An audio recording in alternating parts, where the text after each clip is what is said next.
Welcome back, everybody. This is week number 5 of our journey through the book of Acts that we're calling Unstoppable, which is all about the church. And what we've seen so far is that Jesus gave his first followers a mission. Now, they had no idea what the church was going to be or what it would look like or even the part that they would play. All they had were the instructions to wait for the Spirit and then share the message. And then on the day of Pentecost, some really amazing things started to happen. The Spirit showed up. People were drawn to the message that Jesus is alive and powerful and he's ready to forgive and restore. It's the same message that we preach to this very day. What we saw was a bunch of people respond, and then we saw them grow together as an amazing community. And then last week we saw a threat to the church that comes from the outside.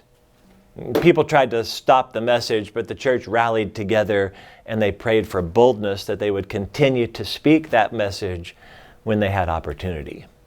What we're going to see this week at the end of chapter 4 and the beginning of chapter 5 is that there's an entirely new threat that actually comes from the inside of the church.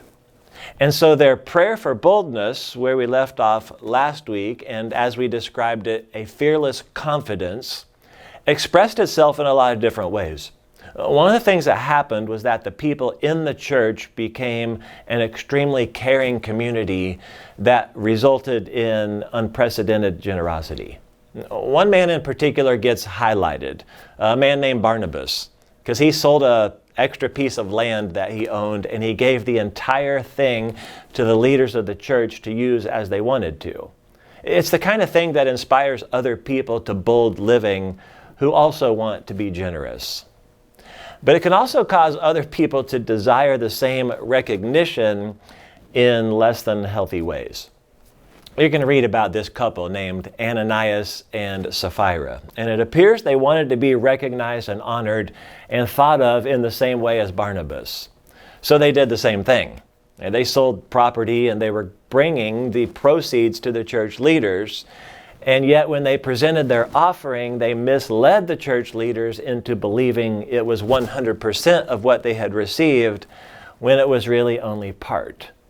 Now, important thing to note here, they don't have to do any of this. Right? They don't have to sell their property. They don't have to give the money to the church. They don't have to give all of the money to the church. It's theirs. No one's making them do this. The problem here is not that they weren't generous enough. The problem is that they wanted to be recognized for what they were doing and make themselves appear to be better than they really were. And if you heard the message, you know what happens, or if you read the passage before, God takes both Ananias and Sapphira out of the equation. They drop over dead, which seems pretty harsh, I get it, but I think we have to keep in mind that the church is very new, things are growing like crazy, and it's exciting, and it seems like God is actually making a point here rather than establishing a pattern. One of the many things from this story that we have to take a look at centers around the questions that Peter asked them.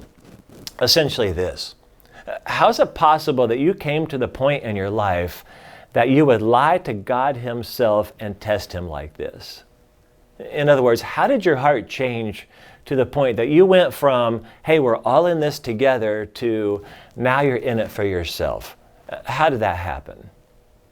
I'm going to suggest that what happened was really a slow slide.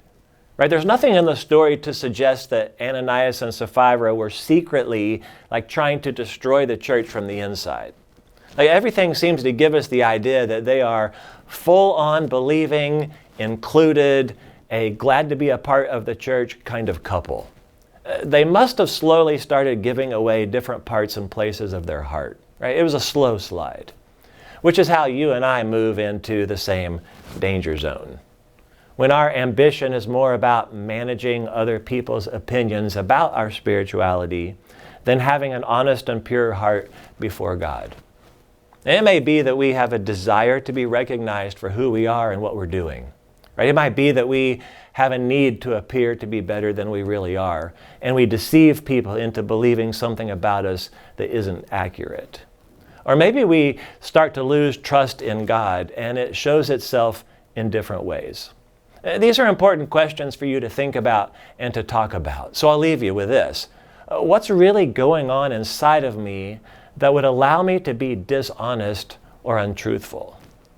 And what would it take for me to realize that I'm okay as I am, and God loves me as I am, and I'm accepted as I am? And what if I don't have to prove anything and I could just trust Him?